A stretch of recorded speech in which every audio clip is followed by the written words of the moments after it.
आज मनुष्य निर्धन क्यों है? आज मनुष्य परेशान क्यों है? मनुष्य दुखी क्यों है? तो सतगुरु ने अपने प्रवचनों में माता जी बता रही थी कि जब इंसानी जामे में मनुष्य आता है, जब शिशु जन्म लेता है, तो उसके शरीर पे किसी प्रकार का कोई चिन्ह नहीं होता। ना तो वहाँ ओम का होता है, ना फिर वहाँ पे कोई उर्दू में लिखा होता है, ना कोई फिर उसमें पंजाबी में लिखा होता है, ना कोई संस्कृत में लिखा होता है। यानी जब वो बच्चा जन्म लेता है तो स्वतंत्र होता है, बिल्कुल पाक पवित्र होता है। उसकी बॉडी पे परमात्मा कोई निशान नहीं लगा करके भेजता कि आप इस जाति से हो, आप इस कुल से हो और आप विशेष हो, ऐसा कुछ भी नहीं होता। तो संत महात्माओं कह रहे परमात्मा ने तो स्वतंत्र रूप से मनुष्य को जन्म दिया, लेकिन फिर भी वो बड़ा होने के उपरांत उलझनों में फंस गया। कैसी उलझनें कि वो जाति की उलझन में फंस गया, वो वर्ण के चक्कर में पड़ गया, उसमें मैं मेरी का मान आ गया। जैसे पता चला कि मैं तो उच्च कुल का हूँ, मेरी तो जाति बड़ी है, तो कहीं ना कहीं जाति का अभिमान भी आ गया। लेकिन परमात्मा ने तो बड़ा खुशनुमा इंसान को बना करके भेजा, लेकिन जैसे उसके अंदर अहंकार आ गया, दूसरों से वो घृणा रखा करने लगा।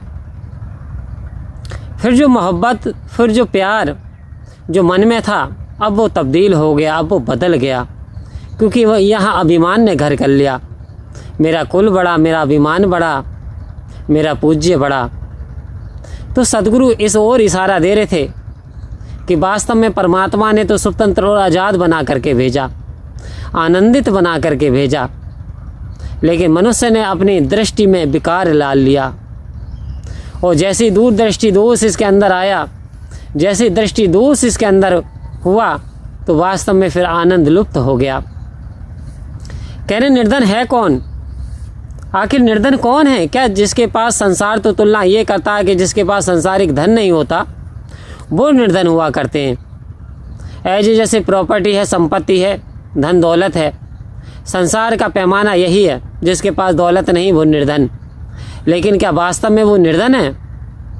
तो संत महात्मा तो ये कहते हैं कि जिसके नाम धन है, जिसके पास में नाम रूपी धन है, उससे बड़ा माला माल कोई नहीं है, उससे बड़ा खुशहाल कोई नहीं है। तो संत महात्माओं कहा जग की शोभा रहेगी, जग में अंत काम ना आएगी। ये जो संसार के सकल पदार्थ हैं, ये प्राकृतिक जो तत्व हैं, ये यहीं के यहीं, ये स्थूल है, ये मिटने वाले हैं, ये यहीं मिट जाएंगे।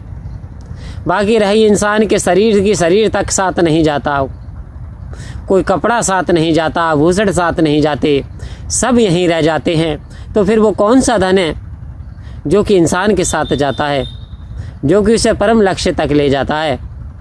तो सतगुरु ने तो कहा जैसी दृष्टि वैसी सृष्टि।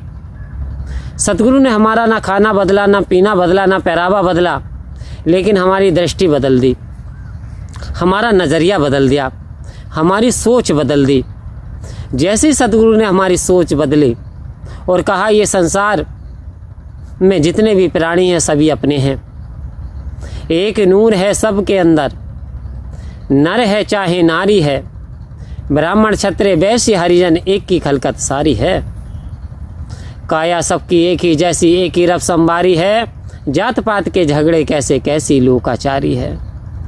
हिंदू मुस्लिम सिख ईसाई एक ही रब की है संतान, बंदा जान के प्यार है करना, जैसा भी हो वह इंसान। आओ संत महात्माओं, सारी जातियाँ, सारे वर्ण, सारे कुल आ गए। कह रहे बंदा इंसान जान करके हमें इंसान जैसा मानवता वाला व्यवहार करना है, ना कि हमें उसका कर्म देखना, ना कि हमें उसकी पोशाक देखनी है, ना कि हमें उसकी जाति देखनी है।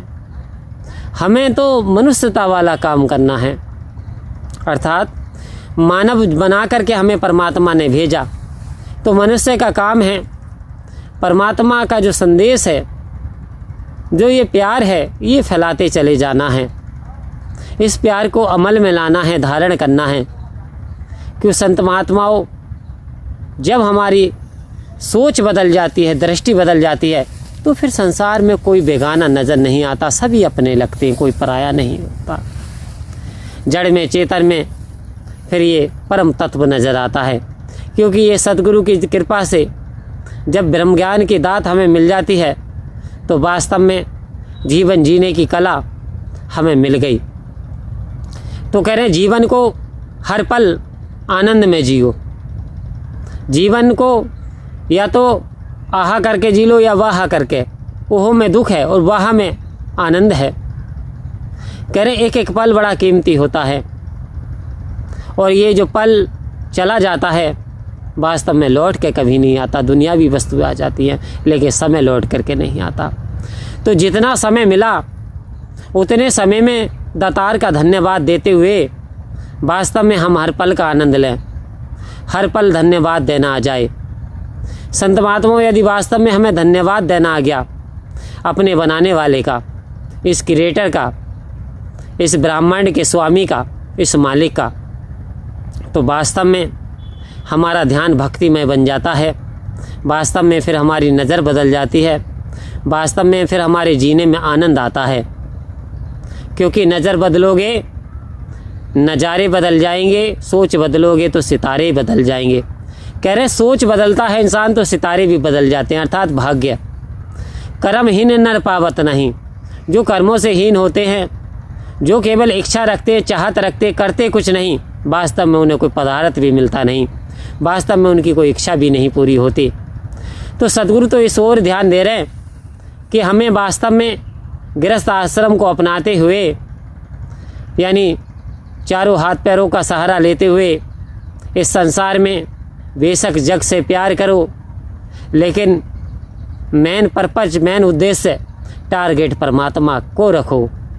संसार में रहते हुए कर्म करना, भरण पोषण करना, किसी पे बोझ नहीं बनना, ये मेरे सतगुरु का कथन है, कहना है। परंतु मन रखो जहाँ कृपा निधाना, अर्थात जो कृपा निधान है, जो दाता निराकार है, इसका एहसास हमें हल पर करना है।